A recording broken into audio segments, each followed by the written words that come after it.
Start tayo with our discussions. Okay, so last time we introduced how we can determine the different types of fuel well,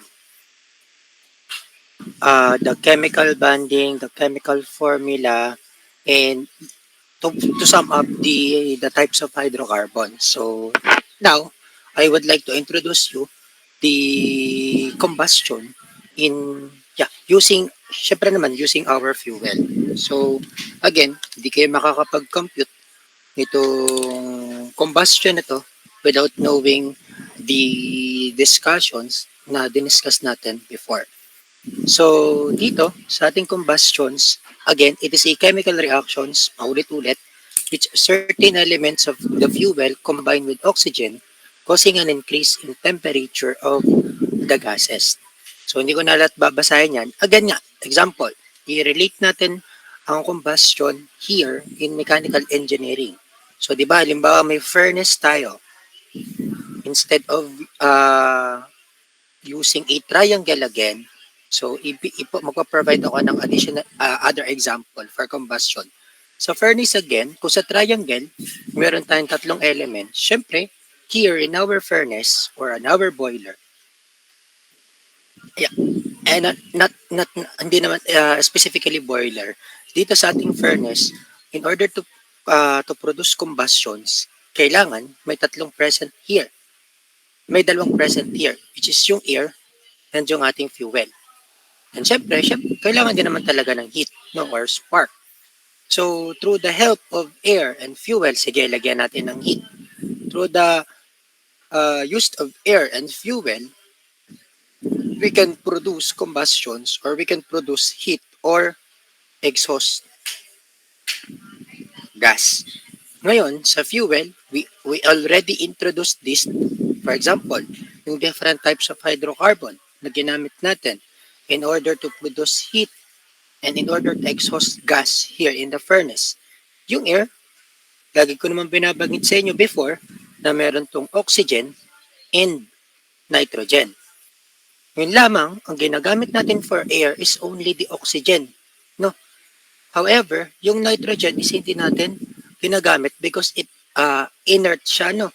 Ngayon, dito sa ating combustion, we will introduce both component or both elements of air, which is oxygen and nitrogen. So, most combustion process depends on air, not pure oxygen. Gaya nga sabi ko sa inyo kanina, air contains many constituents, particularly oxygen, nitrogen, argon, and other vapors are inert gases. So dito, sa ating air, actually, marami yung compositions, hindi lang oxygen and nitrogen.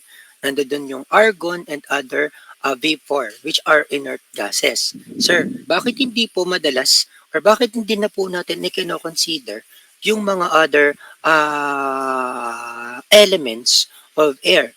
Because they has a lower value. That's why hindi na siya, kumbaga, yung lower values of combustion heating process is hindi malaking epekto yon kahit hindi natin siya isama. Kumbaga, kung si oxygen at si oxygen ang sobrang laki ng tawag dito ng potential niya to produce heat. Si argon is napakababa ng chance of producing heat in order to produce combustions. Its volumetric or molar compositions is approximately 21% of oxygen, 78% of nitrogen, 1% of argon. Actually, later, I will show you in a table of the molar compositions of the elements of air para makapag-produce sila or makapag-contribute sila to produce heat or gas. Since both nitrogen and argon does not enter into chemical reactions, they live at the same temperature as other products. The assumptions of the volumetric air pro- proportion is 21% oxygen and 79% nitrogen, and that for 100 moles of air, which is 21 moles of oxygen and 79 moles of nitrogen for each mole of oxygen. which is equivalent to 3.76 moles of nitrogen is necessary. So ano pong ibig sabihin nun? Yung the other elements of air such as the nitrogen and argon, inert siya, meaning to say, kung halimbawa sa furnace natin, kung ipapasok natin si nitrogen at that temperature, ang ilalabas ni nitrogen is also the same temperature. Meaning to say, kung ano ang lalabas kay nitrogen and kay argon and other elements, same, kung ano yung papasok pala is same din dun sa lalabas. So ngayon, kino-consider na kino-consider na lang natin that our oxygen can produce combustion which has a 21% of oxygen and 79% of nitrogen, which is kung ito-total natin to, it produce 100% of moles. Take note that this percentage is equivalent to the number of moles.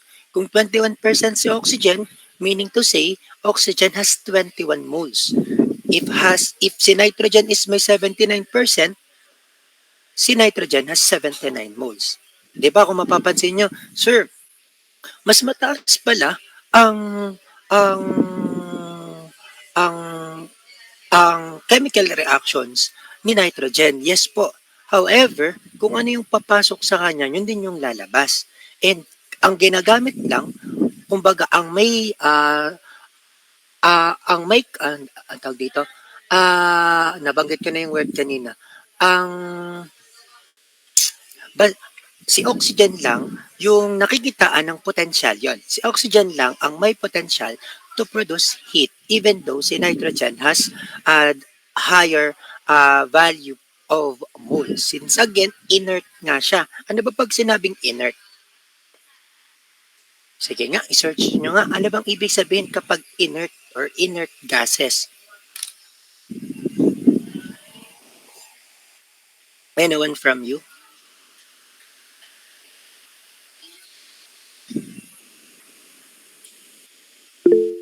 Sige, Sebastian. Sir, based po dito sa nakita ko po ay ang inert gases daw po ay a gas that has extremely low reactivity with other substances. Yun, may low reactivity with other substances, meaning to say, kahit gaanong kadami yung number of moles ni nitrogen, is still hindi pa rin siya magre-react for combustion. Only oxygen has a high reactions in order to produce heat. So ngayon, kung gagawa natin ng molal analysis, if i-divide since nitrogen has a greater mole compared to oxygens, so we could determine that the number of moles of nitrogen is 79 divided 21, which is 3.76 by volume. Ibig sabihin, si nitrogen has 3.76 moles of nitrogen. Each mole of oxygen daw, 3.76 moles of nitrogen is necessary. Kumbaga halimbawa, kinakailangan ng isang mole of oxygen. Kinakailangan maglalagay tayo ng 3.76 nitrogen in order to produce a combustion or complete combustions. Maliwanag po.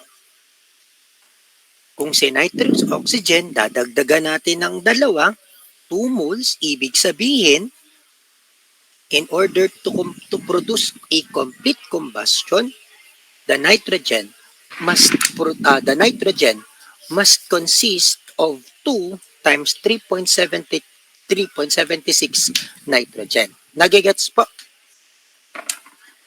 Yes po, sir. Okay. Kapag si oxygen as our reactant in our air, no, kailangan present din si nitrogen. Present din si nitrogen. Kapag hindi natin isasama si nitrogen, possible hindi siya magkakaroon ng combustion. No, alam natin that air, yes, we determine that the reactant is air, but hindi natin alam kung ano ba yung mga composition na gagamitin natin or elements for air. So now, we determine that every 1 mole of oxygen, it must have a 3.76 moles of nitrogen. So, by weight naman, For gravimetric compositions or by mass, 76.8 of nitrogen and 23% of oxygen, which gives 3.31 parts by weight of nitrogen is necessary for every part of oxygen by weight. Ibig sabihin, in every 1 oxygens of mass or gravimetric composition, it must also included a 3.31 weight of nitrogen. Paliwanag po, engineers. Yes Yes po. po, sir. Yes po, sir. Okay. So here, in our combustion, mas gagamitin natin itong percent by volume kasi kadalasan yung ating mga gagamiting formula in terms of volumetric analysis or bimodal analysis. Principal constituents of air, yun nga, for oxygen by volume has a 79% and by weight is 76.8. On the oxygen has 21% and by weight which is 23.2 with a total of 100%. Next one. So, ngayon, let us determine, nauna lang to, let us determine, syempre naman, in our combustion, meron tayong tinatawag na complete combustions and incomplete combustion. Let us define what is complete combustion. It occurs when the combustible elements have been fully oxidized. Meaning to say, kung gagamit daw tayo, example, may furnace. Kung sa furnace daw natin, lalagyan natin, syempre di ba may fuel, mayroon tayong materials of fuel na gagamitin here. Lalagyan natin ng air. No? And also, through air and fuel and we also add heat, makakapag-produce tayo dito ng exhaust gas. So for complete combustion dyan, for example, gagamit lahat daw ng ilalagay nating fuel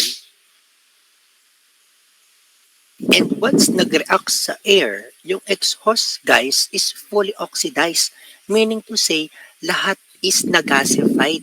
Lahat is nakapag-produce ng gas. Kumbaga walang natirang fuel, walang natirang materials of fuel inside the inside the furnace. All are burned. All are all are burned and it produces a gasifications. Maliwanag po sa ibig sabihin ng complete combustion. Kumbaga 100% fully burned yung ating material.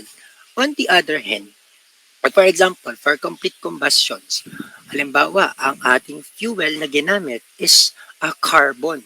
Bawa ito ay coal, no, sa coal. Sa coal, it has a carbon elements. Ngayon, yung carbon elements, hinaluan natin ng oxygen. Ngayon, hindi pa natin na-i-introduce dito yung nitrogen. Later on, i-introduce natin. Kung si carbon, 'di ba? Pag hinaluan natin ng air, it produces carbon dioxide.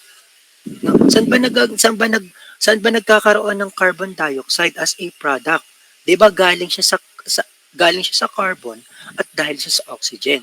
Meaning to say, lahat ng carbon elements is burned, is reacted by oxygen and once it burned, it produces carbon dioxide.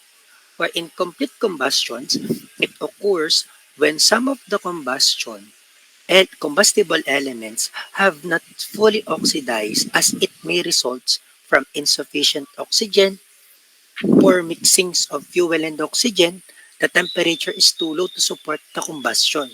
For example, di ba may naririnig kayong carbon monoxide?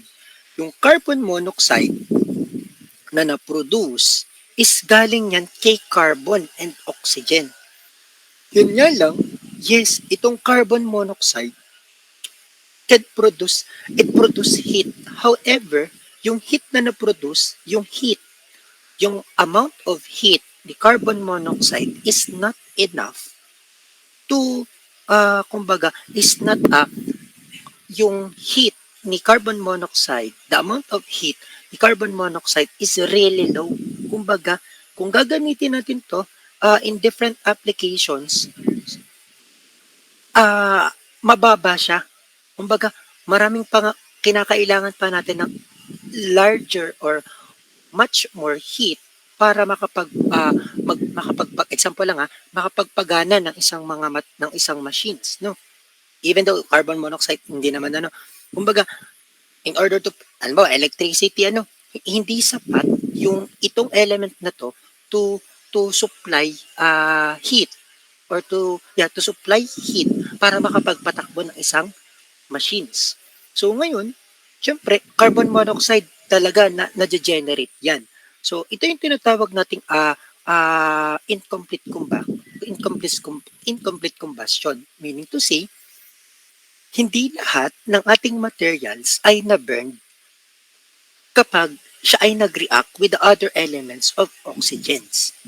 No? So for us to balance it, so lalagyan natin dito ng 1/2 yung ating oxygen para mo consider natin with the use of this amount of carbon, 1 mole of carbon and 1/2 mole of oxygen, it produces a carbon monoxide.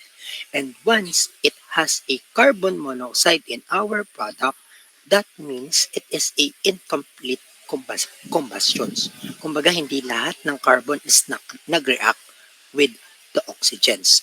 Take note, or soot or black smoke that sometimes pours out from chimney or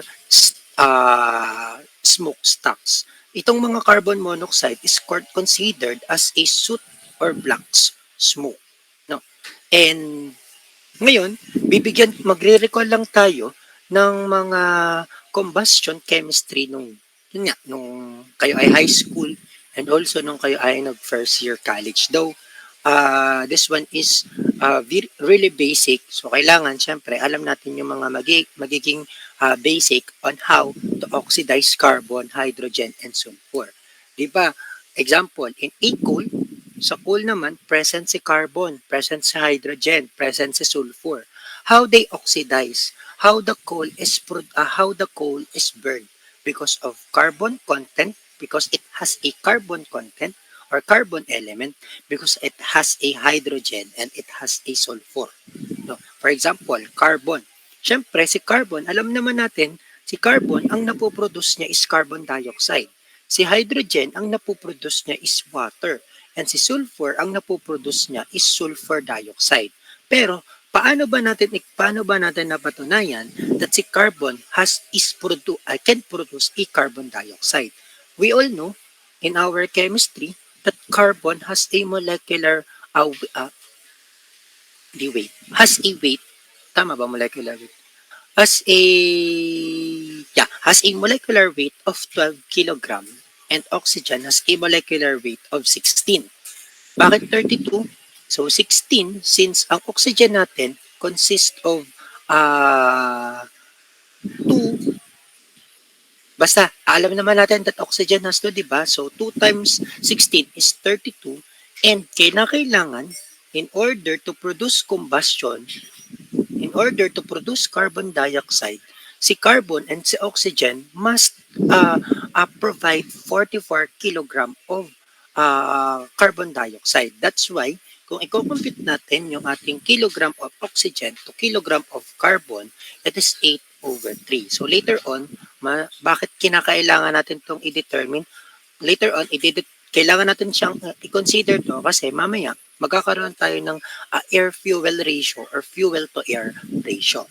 For oxidations of hydrogen, alam naman natin, in order to produce H2O, ang element na gagamitin natin from our reactant is the hydrogen and oxygen. So again, in order to produce 18 kilogram of H2O, kinakailangan yung ating reactant must provide an 18 kilogram. So si hydrogen naman natin, alam naman natin that the molecular weight of hydrogen is 1. Since hydrogen in our periodic table is H2, therefore 2 times 1 is 2. And for our oxygen is 16. So 16 times 2 is 32. We need to divide it by 1/2 for us to determine or for us to balance the equations. So 16 kilogram for 1/2 O2. And for us to determine the ratio of the mass of oxygen to the mass of hydrogen, so 8 ito, i-divide lang natin for 1 kilogram. So here is yung 8 over 3, i-divide lang natin for 1 kilogram. As well as the sulfur, so ganun lang din naman. So ngayon, mag-focus tayo dito for the composition, for our combustion here in mechanical engineering. So compositions of air, the atmosphere surrounds the earth and holds the air we breathe. It protects us from outer space and holds moisture or clouds, gases, and tiny particles. In short, the atmosphere is the protective bubble in which we live. This protective bubble consists of several gases, which is listed in the table below later on our next slide, with the top four making up 99.99% of all gases. Of the dry compositions in the atmosphere, nitrogen by far is the most common. Nitrogen dilutes oxygen and prevents rapid burning at the Earth's surface. Living things need it to make protein. So oxygen is used by all living things and it is essential for respirations. It is also necessary for combustion or burning. Argon is used in light bulbs, in double pane windows, and etc. Plant use carbon dioxide to make oxygen, and carbon dioxide also acts as a blanket that prevent the escape of heat into the outer space. So ngayon, ito yung mga madalas nyong ma-encounter in our combustions. Ito yung mga present sa ating mga elements for our combustion. Gaya nga ng sinabi ko sa inyo kanina, itong si nitrogen and si oxygen lang yung i-consider natin. Sir, sabi nyo kanina that the nitrogen has 79% and oxygen has 21%. Yes, i-consider na lang natin or in-assume na lang natin that oxygen consists of 21% of mole and the nitrogen is consists of 79% of mole.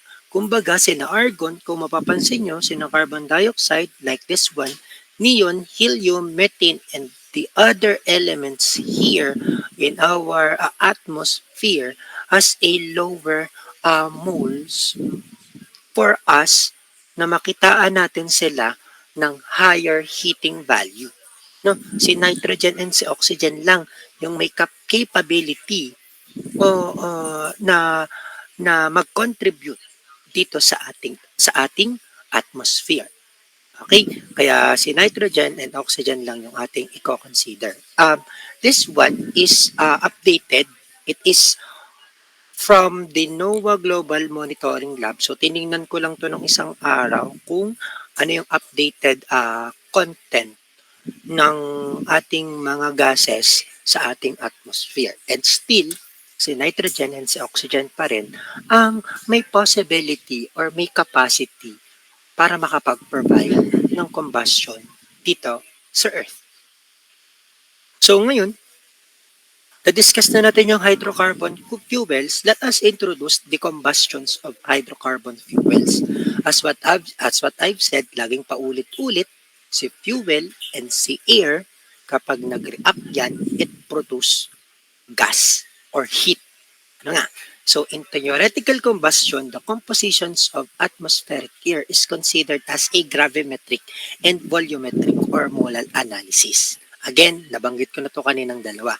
And ito yung madalas nating gagamitin for our composition, which yung oxygen has a contributions of 21% of mole in air, while nitrogen has 79% of mole in air. Again, in terms of the moles, the molar ratio in terms of nitrogen and oxygen, since bakit nasa numerator ang nitrogen? Kasi siya yung may pinakamataas na number of moles. Even though mababa yung potential na to produce heat. 79% divide 21%, which is 3.76 moles of air. So for air to fuel ratio, in order for us to compute the air fuel in terms of volume, the number of moles of air all over the number of moles of fuel. Okay? Ulitin ko, the number of moles of air divided by the number of moles of fuel. So, mamaya, mabilis yung magigets kung ano ibig sabihin ng air to fuel ratio. Kasi later, determine natin what are the air to fuel ratio or the fuel to air ratio. Okay? So, pag mass naman, so gano'n lang din naman, mass of air all over mass of fuel. So, ito, actually, dapat di ko na ito isasama. Ito, yung ating mga elements or compounds, gases of constant. Alam naman natin, for hydrogen, si hydrogen is, ang symbol niya is H2, pero ang molecular weight niya is 1. Kaya lang, naging 2 is because itinimes nga natin sa 2. Ang molecular weight is the total number of mass or weight of the elements. For oxygen, si oxygen is O2. It has a 16 kilogram, 1 mole of, kumbaga, ito to. 1 mole of hydrogen is 1 kilogram. So kaya yung molecular weight niya is 2 since H2, no, kailangan lang natin times sa 2. Si oxygen, 1 mole of oxygen is 16. Ang 1 mole ng oxygen is 16. 16 kilogram. Itinimes lang natin yan sa 2 kasi ang O2 natin